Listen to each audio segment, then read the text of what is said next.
Esta madrugada, um grupo de bandidos armados atacou o quartel de Infantaria 3 de Beja.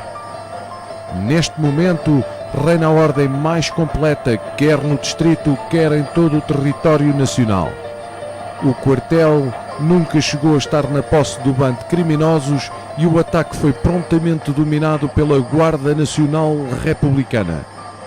2 dos bandidos foram abatidos em combate e outros 2 ficaram feridos. Um deles, João Varela Gomes, está neste momento hospitalizado em estado considerado grave. Infelizmente, há a registrar também a morte do subsecretário de Estado do Exército, Tenente-Coronel Jaime Filipe da Fonseca, assassinado pelos criminosos enquanto avaliava no terreno a situação. Reina a mais completa tranquilidade em toda a região, onde foram adotadas medidas rigorosas de segurança.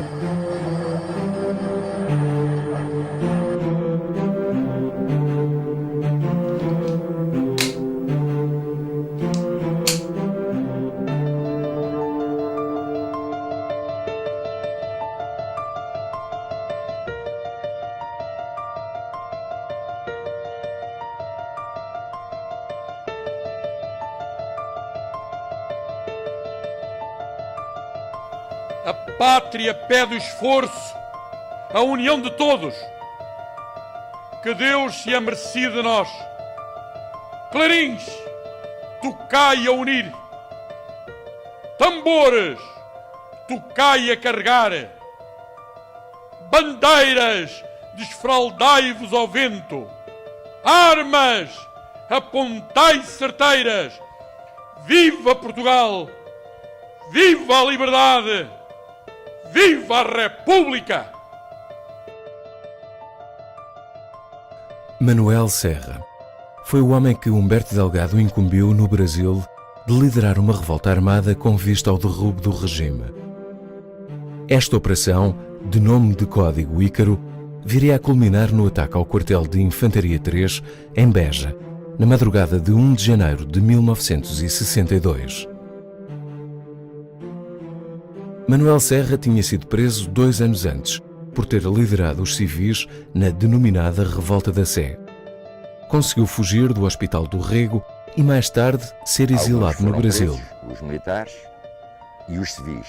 O meu irmão, como adoeceu na prisão e tinha um tumor nas carótidas que fez crer com os sintomas que era de origem maligno, e então o inspetor Falcão da PIDE responsabilizou-se pela ida dele para o hospital. No hospital, onde permaneceu algum tempo, fizeram-lhe a operação às carótidas, tiraram-lhe o tumor e estava internado no Rego, e uma vez que estava e que tinha visitas, nós pensámos arranjar maneira de o tirar do hospital. E para tal, combinou-se, a melhor maneira seria disfarçado de padre, porque ao domingo havia visitas, normalmente os padres também visitavam o hospital. Eu procurei o Asdrubal Teles, que tinha sido seminarista, tinha marcado uma sotaina, fui lá buscar, o meu irmão preparou-se na hora da visita, com uma Bíblia na mão, saiu porta fora, penso que apanhou um táxi e foi para a Embaixada de Cuba. Ora, na altura ninguém supunha que poderia acontecer uma coisa destas, não é? Ficou refugiado na Embaixada de Cuba durante algum tempo. Como as negociações com Cuba seriam praticamente impossíveis, ele não sairia de lá, e já havia um outro refugiado, o Abel Gradim, que já estava há 8 anos na Embaixada da Argentina ou da Venezuela, já não me recordo, e o meu irmão corria o mesmo risco de passar lá o resto dos dias, não é? Então pensou-se que havia uma possibilidade, na de Cuba não, mas na do Brasil, dada a proximidade e, enfim, a língua e também o regime, pensou-se, e muito bem, que haveria possibilidade dele sair depois da embaixada. E foi o que aconteceu. Pelas próprias palavras da PIDE, o facto de Fidel Castro ser civil, ter combatido nas montanhas e acabado por fim em Senhor de Cuba, deve ter transtornado Manuel Serra, que a certa altura pensa ser um Fidel Castro português. Entrou em Portugal clandestinamente, deixando para trás o exílio.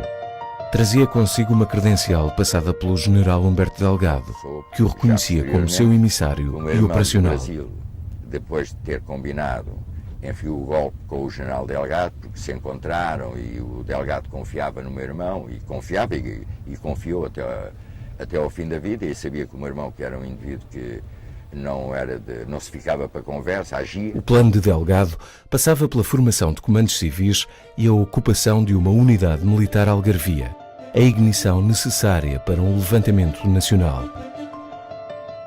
Delgado encontrava-se na altura em Marrocos e tentava, por todos os meios, entrar em Portugal. Acreditava que na hora da revolta, a sua presença, presidente sufragado, contagiaria todo o país. Com a maioria dos seus correligionários ainda presos depois da revolta da Sé, ainda assim, Serra contava com a certeza da abnegação e a coragem do povo que conhecia. O aliciamento dos voluntários começou pelo seu bairro natal, um bairro que viu nascer e crescer homens fraternos e de coragem, homens capazes de dar a vida por uma causa, homens capazes de dar a vida pelo nome do seu bairro, Bairro da Liberdade. Nesta difícil tarefa de aliciamento, Manuel Serra contou com o precioso apoio do seu irmão Maximino. Em conversa com o meu irmão, ele disse-me: preciso de 75 homens. Eu disse: opá, isso é para quando? Epá, tem que ser para já.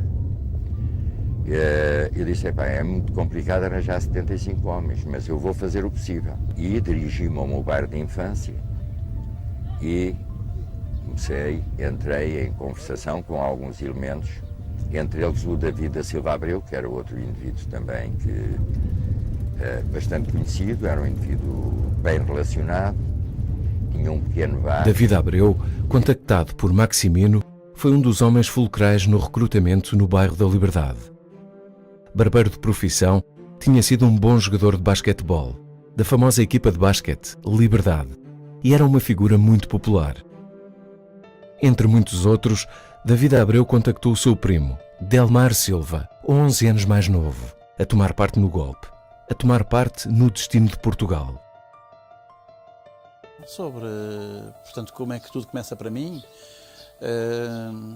começa num dia em que esse meu primo, o que faleceu durante o assalto, começou por tentar aliciar-me, portanto, dando-me uma panorâmica do que é que ia acontecer, em traços largos.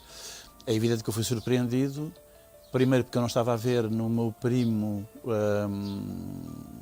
um interveniente político, fosse qual fosse a sua área, mesmo quer fosse do regime, quer fosse contra o regime, embora soubesse que ele não era a favor do regime na altura. Portanto, ele põe-me a questão e eu peço-lhe 24 horas para lhe responder, porque para mim foi uma surpresa.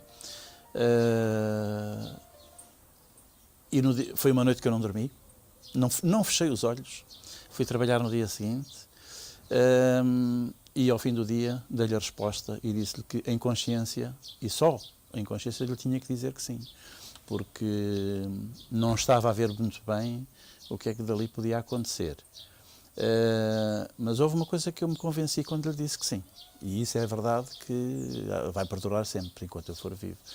É que a consciência que eu tive não seria de que iria resultar corretamente, e já explico adiante porquê, mas sim no sentido de que eu estava disposto a dar o peito às balas, portanto, eu estava disposto a ir. Serra mudara o plano inicial de Delgado e pensava em atacar o norte, mas rapidamente se dissuadiu desta ideia e escolheu o sul, Beja, e o seu bem armado quartel de infantaria. Entretanto, não se arranjavam 75, eu só consegui arranjar cerca de 30. O meu irmão disse que 30 era impossível assaltar 3 unidades em simultâneo. E eu disse-lhe: não sei porque o norte, eu sei que há mais probabilidades, porque o norte era muito mais revolucionário, muito mais barrista, mas há um problema, é que a gente não consegue arranjar os 75 homens, e eu sugiro outra coisa: como faço o sul, como viajo pelo sul, conheço bem a unidade de Beja, é uma unidade bem apetrechada. Os movimentos de Manuel Serra eram muito condicionados, pois a PIDE e o país estavam de prevenção face às ameaças pouco tempo antes feitas por Henrique Galvão, o que veio a condicionar e comprometer a Operação Ícaro.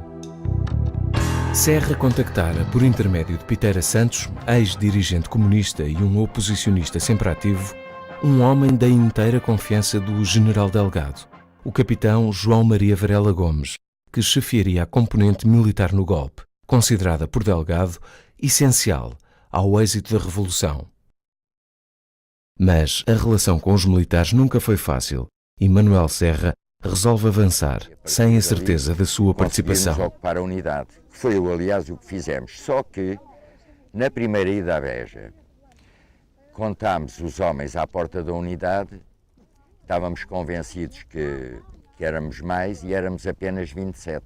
27 e apenas uma pistola. Então, resolvemos que não estavam reunidas as condições. Alguns dos que foram a primeira vez a Beja não voltaram a ir, porque realmente há duas coisas que se verificaram em relação à Beja. A primeira é que se verificou imediatamente que não havia não havia uma logística, não havia um plano B, não havia coisa nenhuma. Portanto, não apareceram as pessoas suficientes e isso foi suficiente para que não se fizesse o... Como não estavam reunidas as condições, regressámos a Lisboa na tentativa de arranjar mais homens. É aí que há uma ponte feita entre alguém do grupo e o grupo do Edmundo Pedro. Edmundo Pedro passara 9 anos, dos 17 aos 26, no campo de concentração do Tarrafal, no campo da morte lenta.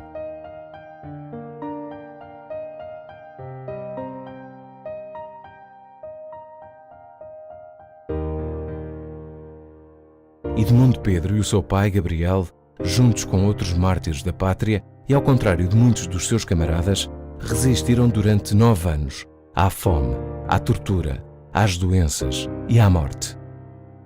Edmundo Pedro detém o tétrico recorde de 70 dias passados no terrível isolamento da frigideira.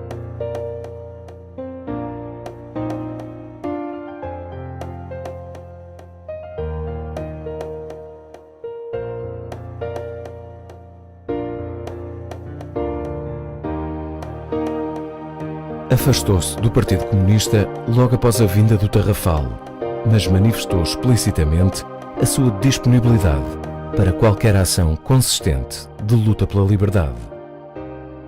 Piteira Santos é um intelectual eminente do nosso país, um homem muito inteligente, e ele telefona-me, sabia a minha disposição para aliar em qualquer momento numa coisa que fosse consistente.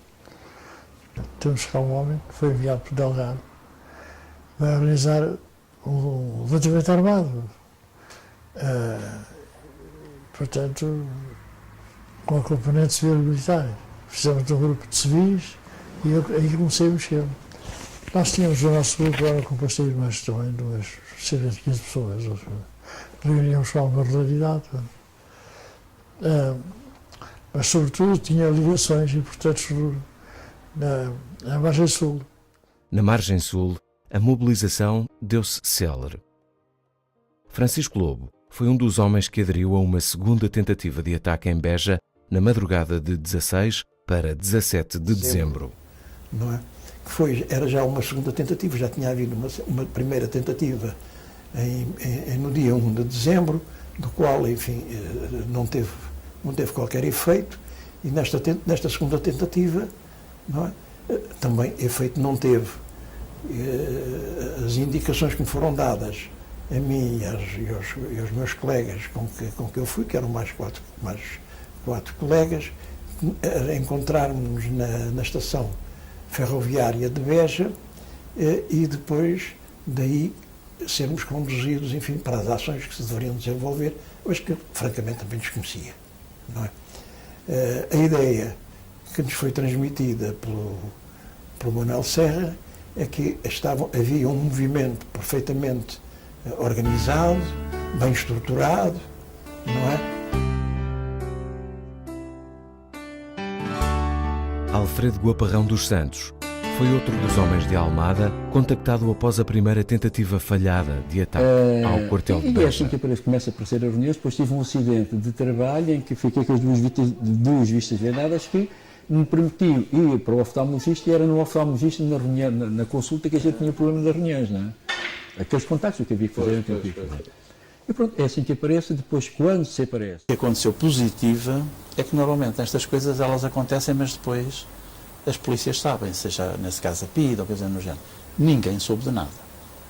Isso foi, talvez, para mim, o aspecto positivo que me levou a ir à segunda vez, porque senão, se calhar, tínhamos sido todos presos. Aos 19 anos de idade, Raul Zagalo diz não à guerra colonial e diz sim à revolução.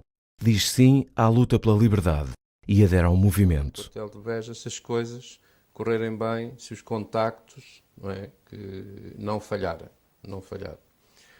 Houve várias peripécias no caminho, admitimos, inclusive, estávamos a ser seguidos para PID, não é? Naquelas estradas sinuosas de então, não é preciso as pessoas lembrarem-se, não são as estradas de hoje, não é? Cheias de curvinhas, no Alentejo. O Manel Serra, nesse interim, inclusivamente, disse ao Germano Pedro: aceleras e ir numa curva muito apertada, pá, se de facto, primeiro vê se eles nos ultrapassam, se não ultrapassarem, então nos a seguir. Então tu aceleras e ir numa curva muito apertada, eu lanço uma granada, não é? E tirou uma granada, tirou a cavilha da granada. Confesso que deve ter sido à altura, mesmo depois das rajadas, soube mim que eu nunca tive tanto receio como naquela altura. Comecei a imaginar num solavanco do carro, ele soltar a granada, não é? Estourávamos todos lá dentro. Mas o carro não era da PID, que não ultrapassou-nos quando nós afrouxámos, etc. E o Manel Serra já não lançou a granada. Quando chegámos perto do quartel de Beja, ele saiu sozinho, não é? E passado para aí 20 minutos, meia hora, voltou e disse: não, temos que voltar, as coisas falharam. Não é? Ainda que a mobilização tivesse sido mais numerosa, o número revelara-se novamente insuficiente e os revolucionários voltaram, uma vez mais, a casa. Francisco Lobo abandonava aí a sua participação, pois deixara de acreditar na operacionalidade da revolta. Organizadas a nível do país. Eu, francamente, não só pelo facto da fraqueza com que eu verifiquei nessa intervenção em que eu participei, por não ter aparecido ninguém, não é? Conforme tinha sido dito na estação, acabámos por nos vir embora, não é?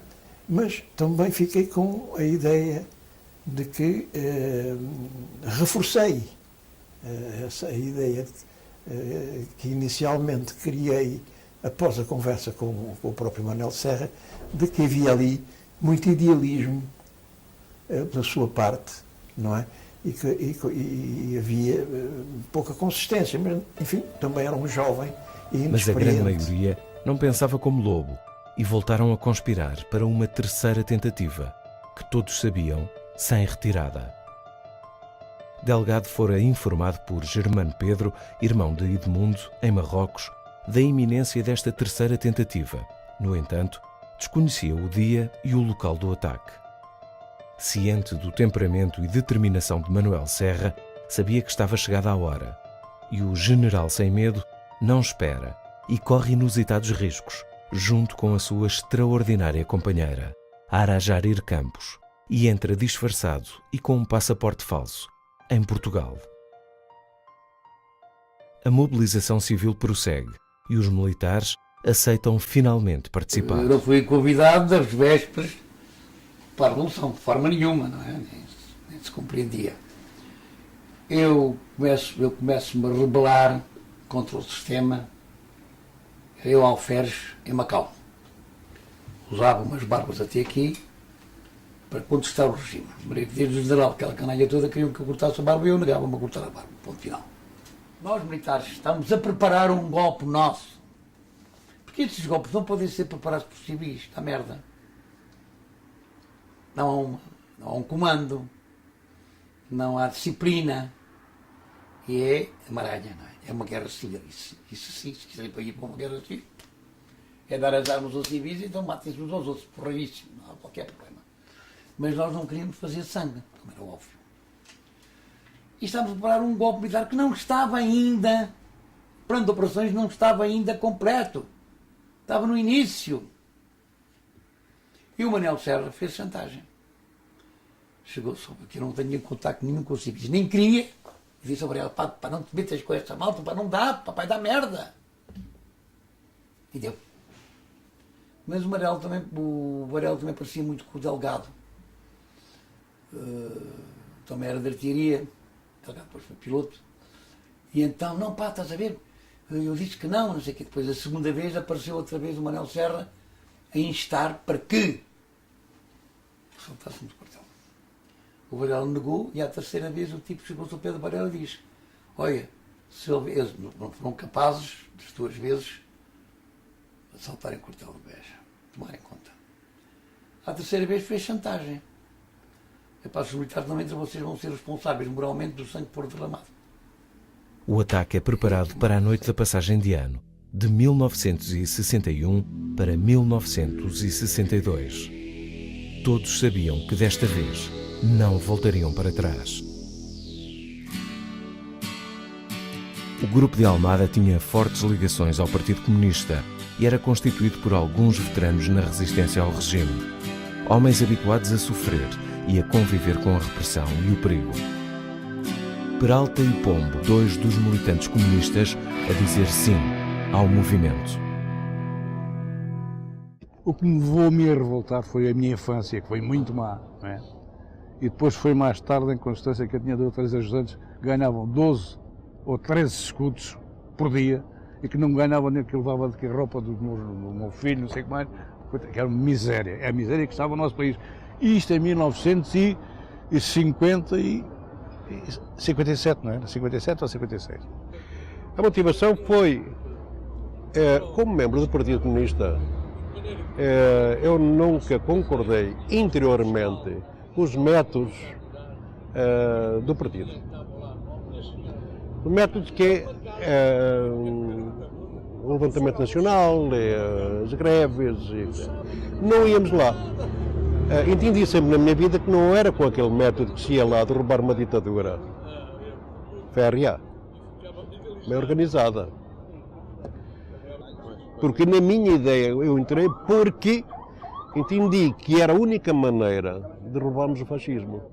Porque na história do mundo nunca nenhum fascista caiu com o movimento nacional. A missão de Alfredo Goparrão era dinamitar a ponte de Alcácer do Sal e isolar o sul. Na Serra. E aí está precisamente. E então, uma das acusações que me é feita era eu dinamitar a ponte de Alcácer do Sal, que não havia possibilidade de coisa. E era outra ponte que não vem aqui, que eu também escondi, que eles não me forçaram nessa situação. Era a ponte do Torrão. Conseguinte que ficava completamente eliminado. Não havia possibilidade de acesso nem de baixo nem de cima. O golpe tinha sido preparado o melhor que a clandestinidade permitia. Como utilizar uma bazuca, não é? Eu tive um treino teórico como disparar bazucas, sem bazucas. Obviamente o treino era teórico, com esquemas, com desenhos, etc, etc. Porque eu, o Artur Vaz, não é? E o Artur Vaz seríamos responsáveis, se chegássemos a sair do quartel, bem-sucedidos e organizados, em nos plantarmos em frente do quartel da GNR, que era um grande bastião da repressão em Beja, não é? Para neutralizarmos a GNR de Beja, não é? E as instruções eram, eles rendiam-se ou nós bazucávamos, por isso simplesmente... No bairro da Liberdade, os jovens revolucionários esperam numa terceira noite de vigília e sonham o novo ano de 1962, o ano da Revolução, o ano da Liberdade. Esperam impacientes e organizam-se para a partida. David Abreu, por uma terceira vez, marchará para Beja, a caminho da liberdade. Jamais regressaria desta última marcha, mas o seu nome ficou escrito para sempre, em sangue, no coração do povo de Portugal, no coração do grande bairro da Liberdade. Edmundo Pedro e os seus companheiros preparam-se para partir. Já em marcha, um último chamado. E ela saiu para fora, ela em frente ali do Café Luanda, o carro parou e ela agarrou-se à porta e disse: deixa-me ir contigo. Digo: estás maluco? Tínhamos uma filha que tem agora 50 anos, tinha 4 anos. Temos uma história com 4 anos. Se eu morrer lá, quem é que vai olhar para ela? Eu tenho que ir porque eu tenho o dever de ir. Peralta e Pombo, junto com os companheiros da Margem Sul, esperam. Uma noite de fim de ano que não se repetirá.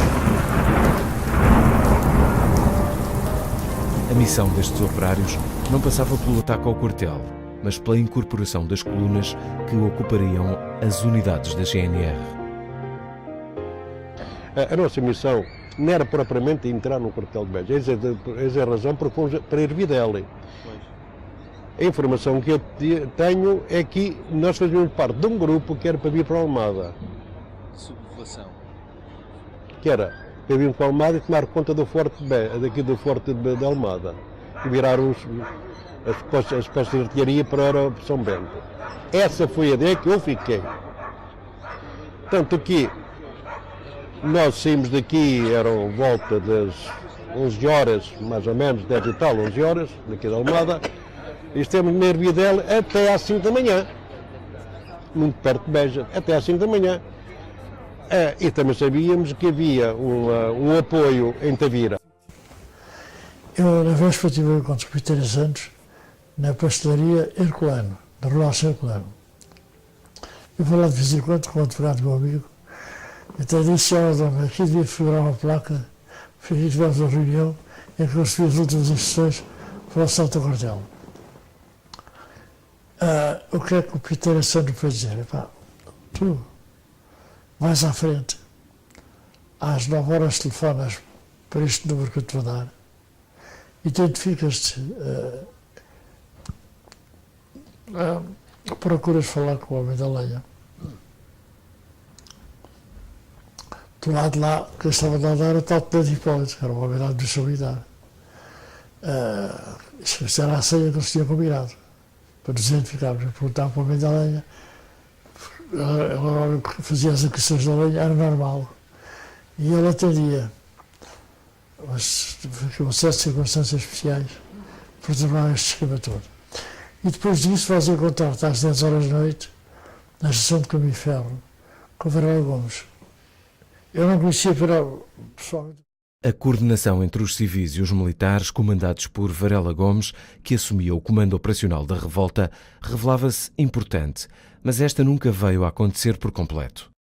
Então, estava no lar do Pelourinho à espera que chegasse gente e vejo um Dauphine branco, um Renault Dauphine, veja bem que a minha memória, não há ninguém que... Vejo um Dauphine branco às voltas ao lar do Pelourinho e dirigi-me ao carro para ver quem seria, não é? E de dentro do carro começaram a olhar para mim, o Manuel Serra diz alguma coisa. Eu vi perfeitamente que era, diz qualquer coisa. Então, e você pode me pôr em contacto com ele. O meu carro, Gordini, tinha um carro novo, tinha 4.000 km que a PID ficou. Fui eu, o Varela Gomes, o Pedroso Marques e o Jaime Carvalho da Silva, que era oficial miliciano, tenente miliciano, que estava a tirar o curso de medicina e acabou por formar em medicina depois quando saiu. Foram esses quadros que foram militares. Do quartel de Beja estava o capitão Pestana nessa altura, de infantaria, que comandava a companhia de ordem pública, que era a companhia que tinham as armas todas municiadas, não tiravam os coláteros quando eles faziam em relação às outras unidades, e acabou por abrir os portões. Ele, o Hipólito, o Brice de Carvalho, alegou que não podia estar na primeira volta porque a mulher ia parir nesse dia. Nós disse, olha, o teu filho então é filho, é. Então o teu filho já vai nascer na democracia. Cerca das 2 da manhã, entram no quartel. Nós chegámos lá, de facto, era uma noite de temporal, como há muito tempo não fazia, com muita chuva e escuro, cheio de nuvens negras, não havia luar, não havia luz, não se via nada. Inicialmente, os oficiais com quem tínhamos cumplicidade, coniventes, o Major Pestano, o Hipólito, que estavam dentro do quartel, franquearam a porta de entrada ao Varela Gomes, ao Capitão Varela Gomes, ao Tenente Carvalho da Silva e ao Pedroso Marques, que entraram, não é? Nós, passado pouco tempo, perante um sinal de lanterna, etc. Mas... A comunicação planeada nunca chegou a acontecer.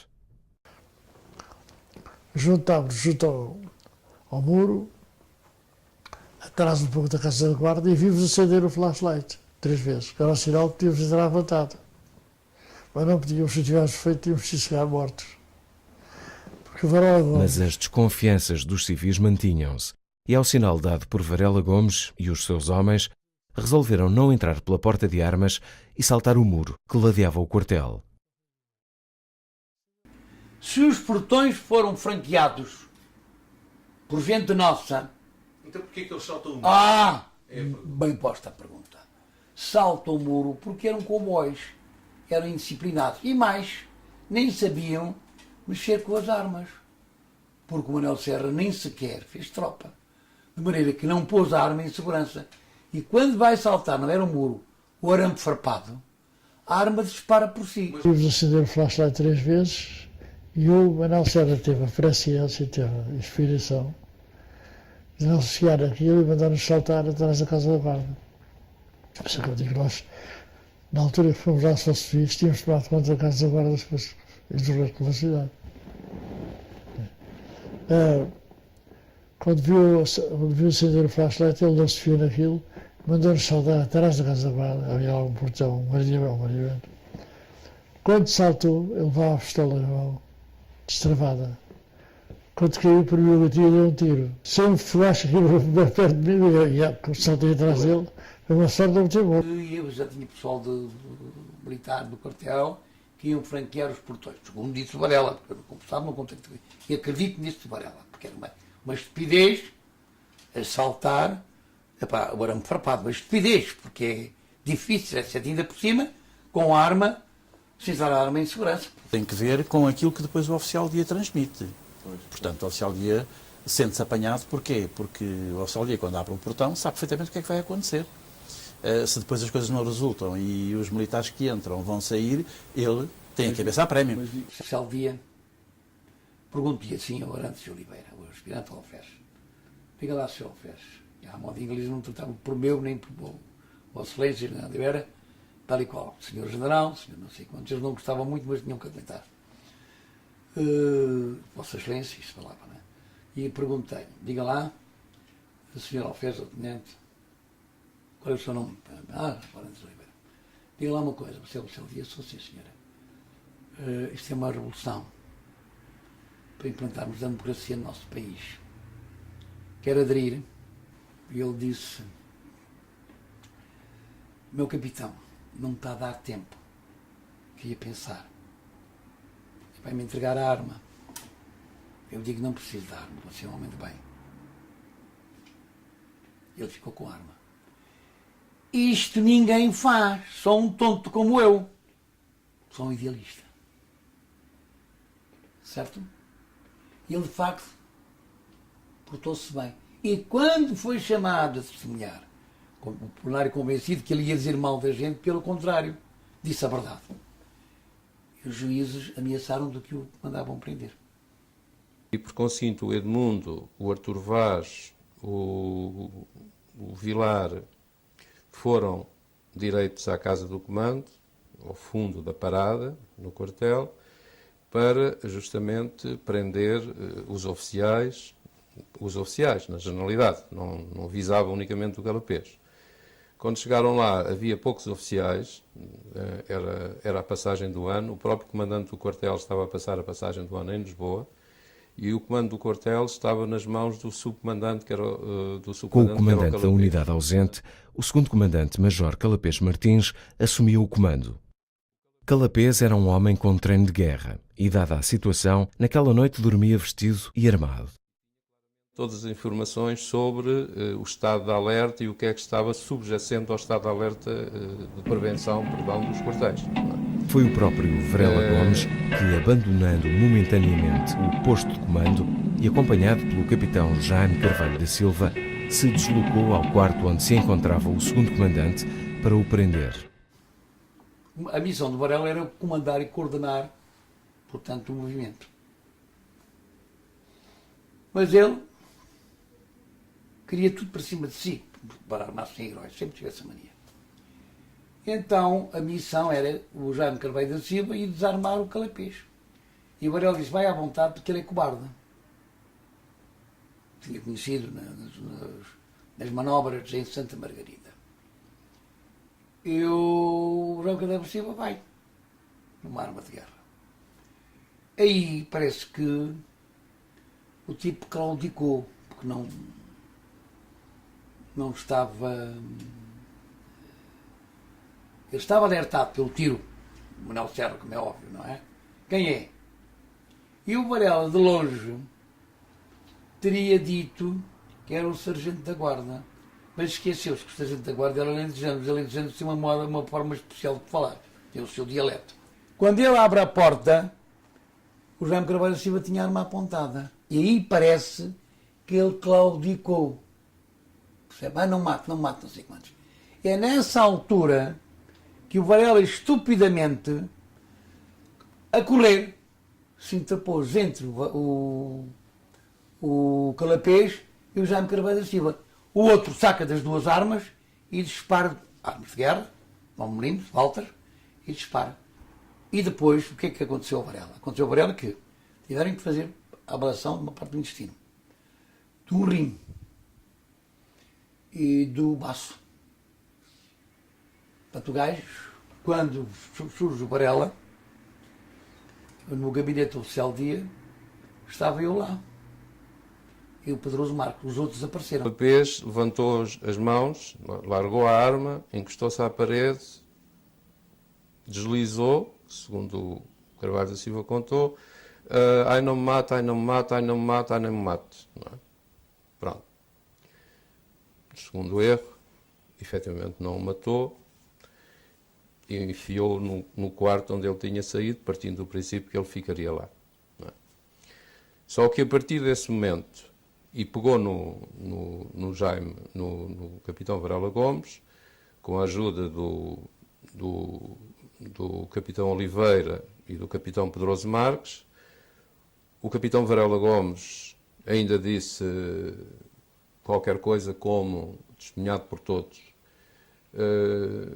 o homem cai, mas a luta continua, deixem-me, vão. Mas E eu pergunto-me, como é óbvio, Varela, e agora?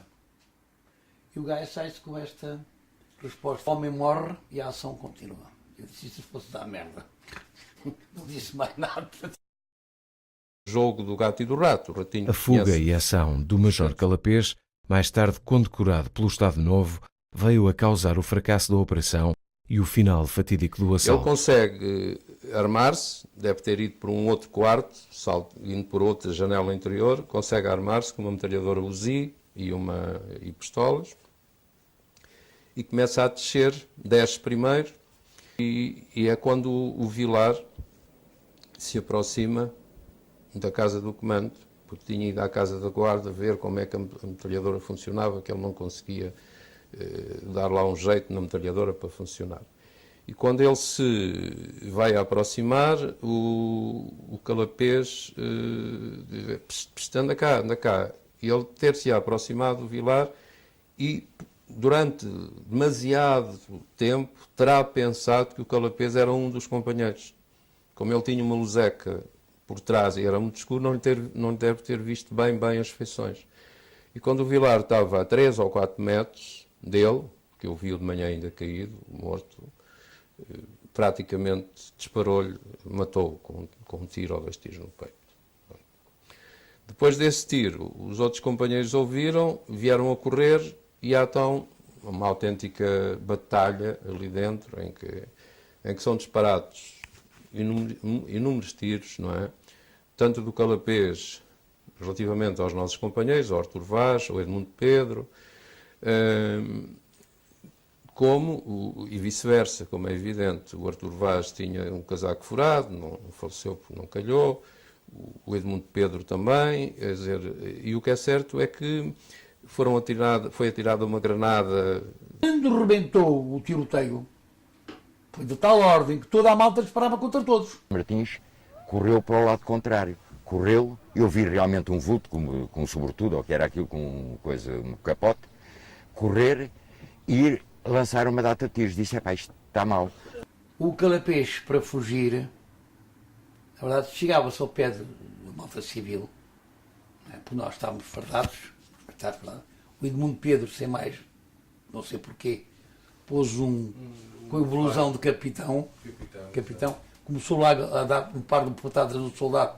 O Manuel Serra diz para mim, ele salta da janela e ver se nos dá cobertura para a gente sair daqui. Eu saltei para trás, para a janela, para matar o Faramelo, mas nunca tinha disparado o Faramelo, não tinha sido tropa sequer.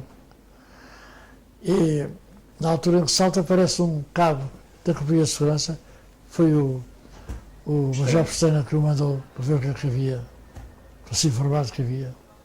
E o cabo chegou ao pé de mim, viu com as divisas de capitão, pôs-se sentido. Meu capitão, fez alguma coisa? Epá, deixa que isto caia dos oficiais, vai-te lá embora. Bateu a Paula e foi-se embora, saí de lá. Não te metas nisto, a caia dos oficiais. Tiros foram tantos, ou tão poucos, para além das baixas que teve Varela, mais os 2 moços do bairro da Liberdade, mais o Zagal, que era um jovem de 18 anos, foram tiros cruzados. Ninguém sabia quem atirava contra quem. Eu e mais Ramo Carvalho da Silva tivemos na parada amochadinhos, com as armas na mão e os tiros rasantes a passarem por nós. É total. Era aquilo que eu previa. Eu disse ao Varela, disse ao Pedroso Marques, isto vai dar merda. Não estava nada planeado, não estava nada, não havia plano de operações, não havia nada. Certo? E o Varela, que tinha uma grande admiração pela mulher, disse ainda mais, para além de dizer, o homem morre e a Revolução continua, diz assim, vá, diz, se estiveres com a Maria, como é que ela se chama? Bem, Eugénia, que era a mulher dele, de Menezes, diz que eu portei que nem o herói. Eu tinha uma coisa de herói. Nos fins de janeiro, recebi uma carta, a primeira carta que ele escrevia, ainda escrita a lápis, que levou 3 ou 4 dias a escrever a carta, e em que, quarta essa que eu tenho guardada e que para mim é extremamente preciosa e que define o homem daquela altura e o homem de hoje. Tem algumas frases que eu tinha interesse em repeti-las. Faço-te a justiça de crer, porque nunca duvidaste que eu manteria a mais perfeita serenidade em face a qualquer circunstância que pudesse ou possa surgir, inclusive a morte. Também te faço a justiça de acreditar que não perdeste nem perderás a tua em face a qualquer circunstância. Não encontro razão nem lugar para preferir acusações, para tentar procurar apaixonadamente culpas ou responsabilidades. Estou sinceramente e lucidamente calmo, preparado desde a primeira hora para todas as contingências. Tem mais coisas, mas isto é uma frase que eu defino. É o mesmo homem. Quando eu estou na casa da guarda e começo a ouvir aquele tiroteio todo, não é? Disse as coisas não estão a correr bem, porque nós sabíamos que, discutimos muitas vezes isso com o Manuel Serra, que era fundamental, uma vez tínhamos a cumplicidade dos militares lá dentro, sermos capazes de tomar o quartel sem tiros, porque a GNR em Beja não podia ouvir os tiros, porque não cercávamos e nós não tínhamos. Não é? Nós tínhamos de tomar o quartel, tínhamos que nos organizar em colunas, tínhamos que ver quem é que dos soldados, que eram soldados que estavam a ser preparados para ser mandados para a África, para a Angola, quem é que dos soldados conseguíamos, vá lá, incluir, integrar, que aderissem, e depois, ordeiramente e em silêncio, então nós, alguns de nós iríamos, como eu disse, neutralizar a GNR e outra coluna sairia para a Serra do Caldeirão, como é conhecido. Quando eu comecei a ouvir aqueles tiros, disse ao Walter Basílio, já falecido, e ao Davi Abreu, pá, as coisas estão mal ali embaixo, isto está a correr mal, vamos lá ver se ajudamos, não é? Andando, eu vinha à frente, o Davi Abreu vinha atrás, e quando nós chegámos à esquina do edifício e que voltámos as costas, nos voltámos para começarmos a ladear os edifícios para a casa do comando, quando eu voltei as costas, ouvi uma rajada, deitei-me para o chão, mas senti que tinha sido atingido, e depois ouvi outra rajada que ainda me roçou a cabeça e as costas, etc. Foi uma coisa toda muito confusa. Foi possível apurar depois que foi o Calapés, eu sem querer fui meter na boca do lobo, ele esteve ali à espera, e quando eu estava de costas, atirou, a bala entrou-me na parte anterior aqui por baixo da rótula e saiu do outro lado da perna, não é? O David Abreu, que vinha 4 metros, mais ou menos, 4 metros, 5 metros, atrás de mim, como ele fez a rajada deitado no chão, não é? A minha atingiu-me no joelho, a ele atingiu no tronco, despassou completamente. Eu vi de manhã, a bala entrou-lhe no baixo ventre e saiu. Zagalo escapou milagrosamente da morte e ali ficou, ferido. António Vilar e David Abreu morreram heroicamente ao serviço da pátria e da grande nação dos homens de bem e da liberdade. Que é feita porque eu tomo uma arma, como outros, uma Mauser, que mal sei manusear e, portanto, que consigo meter uma bala e que disparo, quer dizer, quando vejo um vulto. Mas a verdade é que o quartel está todo às escuras. Portanto, se há movimentos de alguns, por exemplo, do Edmundo Pedro, ele faz-se, mas nós estamos dentro da Casa da Guarda, quer dizer, nós, assim que termina aquele primeiro contacto, ouvem-se tiros e depois ouvem-se gritos de gemidos e aí apercebemos que alguém foi ferido. Portanto, quem foi para a parte de dentro, é possível ter sido Edmundo Pedro, não garanto, porque, como digo-se, inicialmente eu não o conhecia. Agora, aquele que era o motorista de táxi, que eu também não conhecia, mas que vi que, juntamente com o meu primo, avançaram sobre o edifício de comando, presumi que fossem eles os feridos e acabei por perceber mais tarde que eles foram mortos. Mas eu só soube quem é que tinha sido morto ao fim do dia 2, ao fim da tarde, já de noite, quando chego a Cacilhas. Correr à casa agora, disse, pá, há mortes, pá, já está ali o David, foi ferido e não sei o quê, já estava um grupo de malta. A Guarda Republicana começa a cercar de facto o quartel e depois há a necessidade de cada um se poder defender. Rapidamente, os soldados da liberdade ficaram completamente cercados e perdidos. Segue-se a fuga e a tentativa de escapar à prisão e à tortura. Poucos o conseguiram. As estradas foram completamente bloqueadas e, um após outro, quase todos acabaram presos.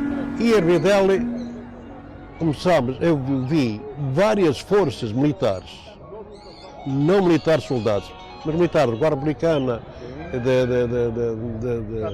da polícia, a passarem para Beja. E disse, eu não tinha, não era o condutor, eu disse ao Santa Bárbara, vamos embora porque isto falhou. Nós não sabíamos se estava falhado ou não. Nós estávamos à espera, estávamos unicamente à espera de informações. E quando íamos, diz o Santa Bárbara assim, bom, vamos para Beja, vamos para o quartel para saber como é que a situação está. O que é que estava a passar? Nós não tínhamos comunicação com ninguém. Não havia telemóveis, não tínhamos comunicação com ninguém. Não é? Nós simplesmente fomos a saber o que é que estava a passar. Não sabíamos. Não sabíamos. O movimento falhou, seguia para a frente, seguia para trás. E fomos apanhados. E nós tínhamos que esperar ali para aguardar acontecimento, ordem justamente, aliás. Como não apareceram, nós, o Santa Bárbara a conduzir, metemos em Beja. Metemos em Beja, pá, surge um polícia, um PSB, perguntar-nos para a identidade. Por mim foi o Santa Bárbara. Brava em Almada, não sei o que mais. O Santa Bárbara até nem tinha levado documentos. Depois o processamento, moral em Almada. Claro, começam a aparecer PSPs daquele lado, começam a aparecer PSPs daquele lado, metralhador em punho, encostem-se à parede. E aí nós estivemos encostados à parede e, se calhar, só não fomos justamente metralhados ali assim porque talvez eles não tivessem ordem para isso, não é? Meteram a gente lá dentro, do calabouço e estivemos ali, salva um dia e uma noite, praticamente quase sem comer e depois dar-lhes uma sorda muito salgada, eu recordo-me ainda mais ou menos disso. Dali transitámos para António Meira Cardoso, onde me algemaram a mim mais o meu camarada Pombo. Juntos. Então, sabes ali. Sob mistério, ficaria também a morte do subsecretário do Exército, Tenente-Coronel Jaime Filipe da Fonseca. Onde não estava ainda ninguém. Mas agora a GNR já se tinha aproximado. E, entretanto, deve ter morto o secretário de Estado do Exército, não recordo o nome dele. Foi lá para se informar o que se passava e tentou ir direito ao quartel e o GNR, pensando que era revoltoso, matou. E é nessas circunstâncias que o comandante do quartel, Starlino Batista, que é avisado do assalto por Calapés, vai disparar de Beja, não é? com o subsecretário de Estado do Exército, que era um homem da facção do Santos Costa, não é? Com cinto ultra, não é? O problema dele, o aparecimento dele, a gente só vê o aparecimento e conhecemos, depois sabemos o problema da morte dele, vimos-o morrer.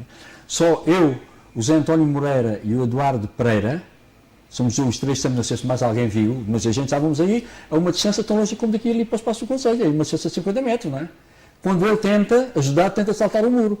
Porque o Jaime Filipe da Fonseca, quando eu fui a despacho, nas vésperas de 31 de janeiro, desejar-lhe, porque eu era o chefe da repartição, porque o chefe da repartição tinha ido à Angola, eu fui lá a desejar-lhes um bom ano, etc. E ele disse: capitão, desejo-lhe um bom ano e o Botas já não vai estar mais no poder. O que é que isto quer dizer? Eu alertei logo o Varela. E o Varela disse uma coisa que eu, em vários depoimentos, disse: eles estavam de tal maneira perdidos que já estava, a direita já estava a conspirar contra o próprio Salazar. E eles quiseram aproveitar. Ele foi a Beja para aproveitar. Para mim, ele apanhou o comboio, não para defender o quartel. Não tinha lógica nenhuma. E defender o quartel. Um gajo daqui sai de Lisboa, dentro com o chofer, para defender um quartel, não me parece que tivesse qualquer lógica. Ele era para apanhar o comboio. O Estado Novo deu a Jaime Filipe da Fonseca honras de Estado e o funeral é feito com pompa e circunstância.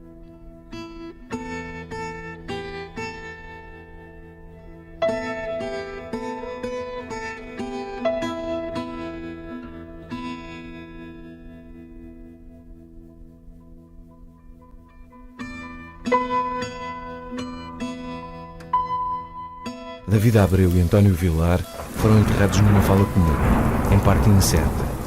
Mas o povo enterra os seus heróis no panteão da memória coletiva e aí jazem, com uma lápide de honra aos mártires da liberdade.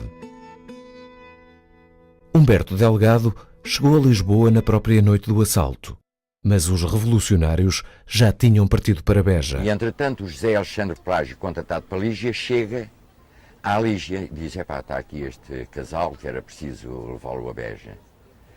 E, epá, então, mas eu empresto-vos o carro, epá, mas precisávamos já agora de mais um favor, é que os conduzisses, pá, se não puderem. E o José Alexandre Plágio contou-me isto na embaixada. E o José Alexandre Plágio pegou no general e na secretária, não sabendo que era o general, e disse, e o Ayala, vinha o Ayala também, um indivíduo da oposição, que depois esteve em Argel muitos anos. E vinham a ele. E então embarcaram os três no automóvel, direitos a Beja. E só lá dentro ele disse para o José Alexandre Plágio: sabe quem eu sou? E o José Alexandre: não, é um amigo e tal. Não, sou o general Delgado. Pá, não queria que você fosse, nós estamos no preparativo de um golpe de Estado. Sim, senhor, e tal, eu levo na mesma. Vou a Beja, volta das 2 horas da manhã. Já a gente tinha feito o assalto, já tinha havido tiros, já havia mortes. Percebeu-se aquilo, deu uma volta e foi. Aquela revolução de Beja não tinha pernas para andar. Estou o mais honesto possível. Eu, como fui idealista, eu tinha que embarcar. Como disse que ia. Mas sabia que aquilo ia falhar. Dou-lhe a minha palavra agora por das minhas filhas. Eu sabia que aquilo ia falhar, não tinha pernas, não havia plano de operações, não havia nada. Tudo. Mas depois eram 10 horas da noite e eu disse: bem, não sei de nada, não sei o que é que está a acontecer e, portanto, e tinha a miúda pequena, a minha tem agora 50 anos, mas tinha 4 anos, não é? E então eu resolvi vir para casa. E depois então começaram a aparecer então as pessoas. Eu, mais ou menos, eles foram depois encaminhando-se para as suas casas e para pessoas de família, e lá foram. E no dia seguinte de manhã bateram-me à porta e eu fui atender e depois perguntaram pelo marido e o meu marido disse, e eu disse: ai, meu marido não está. Mas tive logo uma percepção: meu marido não está, meu marido foi de viagem. Não sabe a que horas mais ou menos ele vem? Não faço ideia, quando uma pessoa vai de viagem não sei e tal.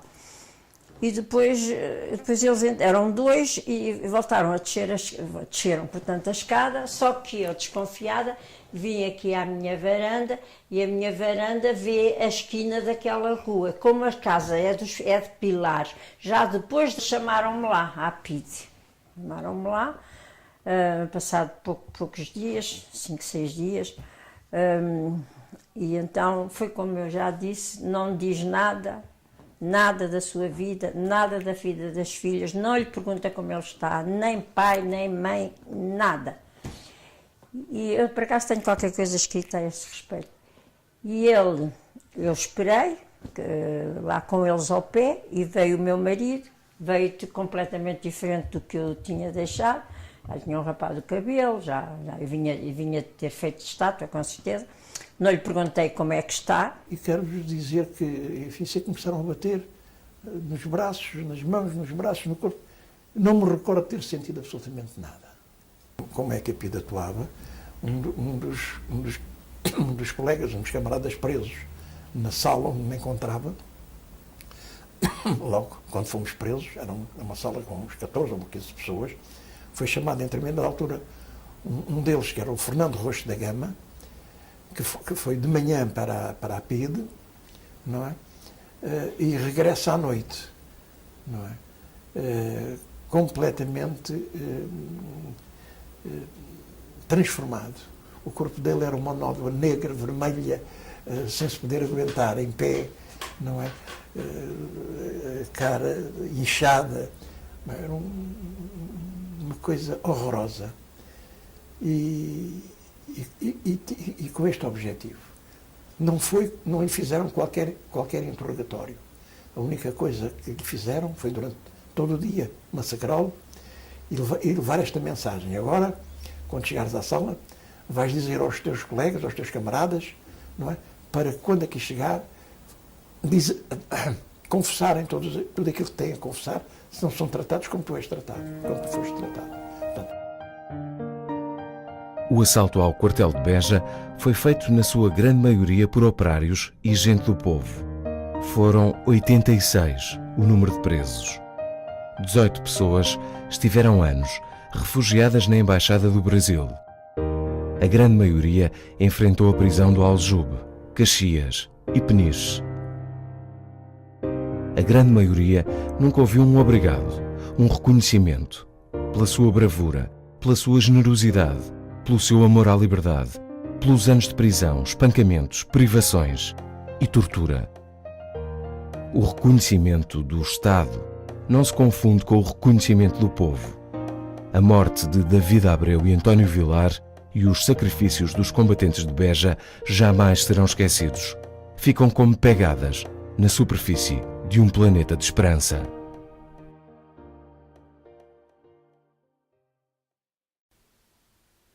A pátria pede o esforço, a união de todos. Que Deus se amerece de nós. Clarins, tocai a unir. Tambores, tocai a carregar.